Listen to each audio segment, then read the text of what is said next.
क्या आपको मालूम है कि भोजपुरी इंडस्ट्री में जितने भी कलाकार हैं, जितने भी सिंगर हैं, सारे के सारे जातिवाद करते हैं। जैसे power star Pawan Singh, trending star Khesari Lal Yadav, ये सारे कलाकार जातिवाद करते हैं। लेकिन एक ऐसा भी कलाकार है भोजपुरी इंडस्ट्री में, लेकिन आज तक जातिवाद नहीं किया। हाँ जी हाँ दोस्तों, जिसको लोग साइलेंट स्टार नीलकमल सिंह बोलते हैं। इनका एक और ही बहुत बेजोड़ गाना है, जिस गाने का नाम है पगली पूजा करे। वही ट्रैक पर है जिस जो गाना गाए थे पगड़ी देखावे अगरबत्ती। नीलकमल सिंह का इतना खतरनाक जलवा है ना भाई, कि भोजपुरी इंडस्ट्री में इनका एक तरफा डंका बज रहा है। ये गाना 5 नंबर पर ट्रेंडिंग में आ गया, नीलकमल सिंह का पगली पूजा करे, जिस गाने को लिखे हैं आशुतोष तिवारी और इसके म्यूजिक डायरेक्टर हैं शुभम राज। इतना खतरनाक गाना लिखते हैं आशुतोष तिवारी ने। जब भी नीलकमल सिंह का कोई भी गाना आता है तो पूरा वर्ल्ड में बजता है नीलकमल सिंह गाना, और ये 5 नंबर पर ट्रेंडिंग में आ गया। मानते हैं पावर स्टार पवन सिंह का कुछ दिन डेढ़ दो महीने से गाना नहीं आ रहा है, उनका लोग इंतजार कर रहे हैं गाना का, लेकिन नीलकमल सिंह आजकल का डंका बजा रहा है चारों तरफ।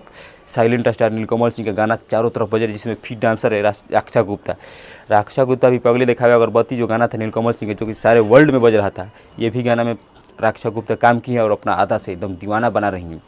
जो ये गाना है सारेगामा हम भोजपुरी चैनल से, आप लोग एक बारी ज़रूर इस गाने को सुनिए, आपका दिन बन जाएगा, आपका खुश हो जाएगा इस गाने को सुनकर। काहे कि नीलकमल सिंह जातिवाद मुक्त था उनका। काहे कि आज तक ही करेगो गाना हम जातिवादी नहीं के सुनले। भोजपुरी में सारा कलाकार पवन खेसारी जितना कलाकार बड़न सब कोई हम जातिवादी गाना सुने बने, लेकिन नीलकमल सिंह के आज तक जातिवादी गाना नहीं सुन। नीलकमल सिंह के और कट्टर फैन हो तो वीडियो को कमेंट करिए, शेयर दबा के करिए भैया।